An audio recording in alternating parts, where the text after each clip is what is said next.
So for step 3, the rear gearbox, well, technically it's basically taking the two halves of the gearbox that we built in step 2 and putting them together. And essentially we've got 3 screws that are going to be holding it all together, and then there are these 2 bits which I've got right there coming off of the B and A parts tree that have to go in between, and then we can seal everything up.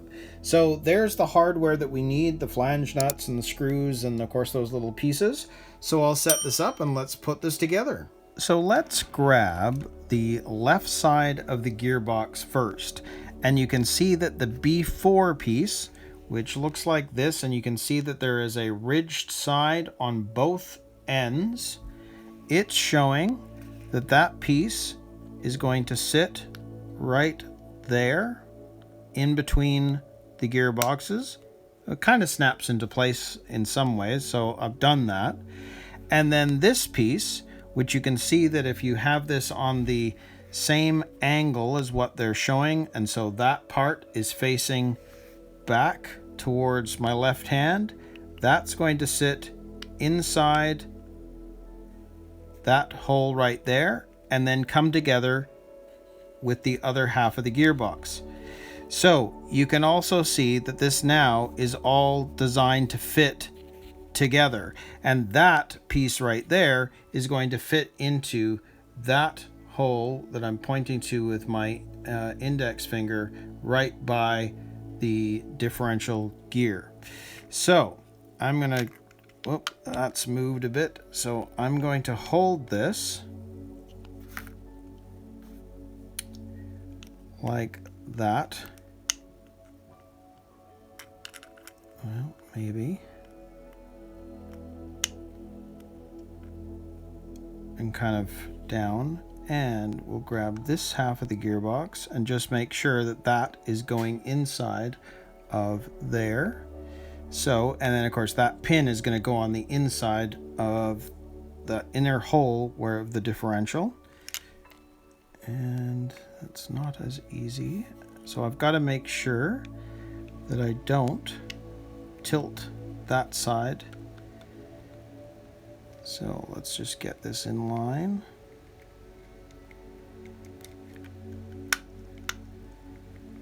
There we go. Kind of make sure that it's all kind of popping into place. Yes, that's got to fit in between.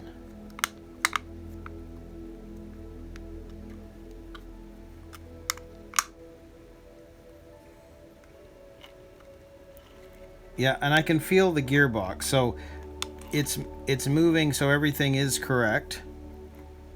And the differential is functioning correctly.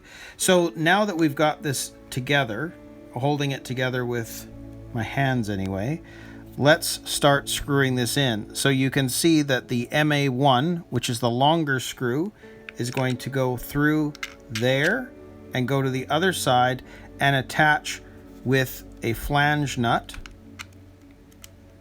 So I'm actually going to just let's run this through.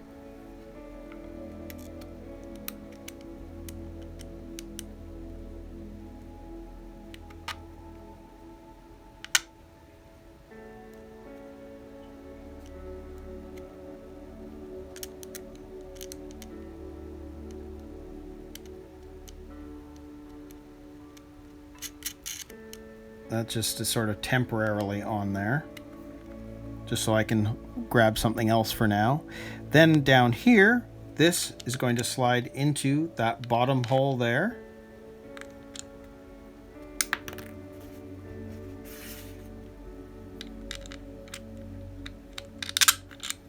Right there.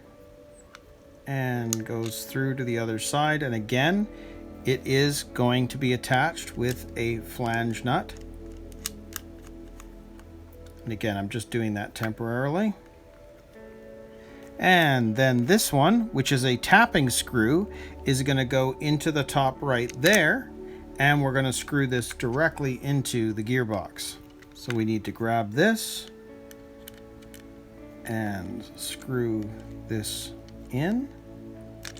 So let's work on this top one. which I can tell it's gripping. So if we hold that with the box wrench, grab our screwdriver, and I've screwed it in enough at the moment. I want to make sure that the others go in just as well first.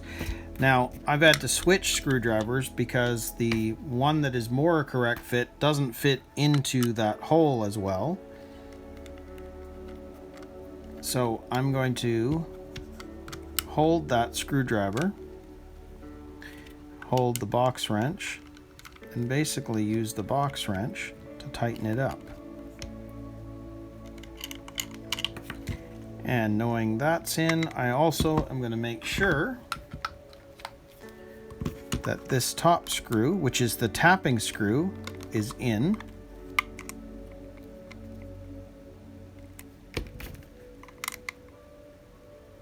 Which it is. And now I'll just go around and make sure that everything is tight. I don't want to over tighten, but I do want to make sure that everything's in place. And that one is fine. And that one is fine. So there is our rear gearbox. And you can see this is where the motor will attach because there is the spur gear on the other side. So that is what it will look like. Very, very cool. So step 3 is complete. So now we're going to move on to step 4 and attach the pinion gear.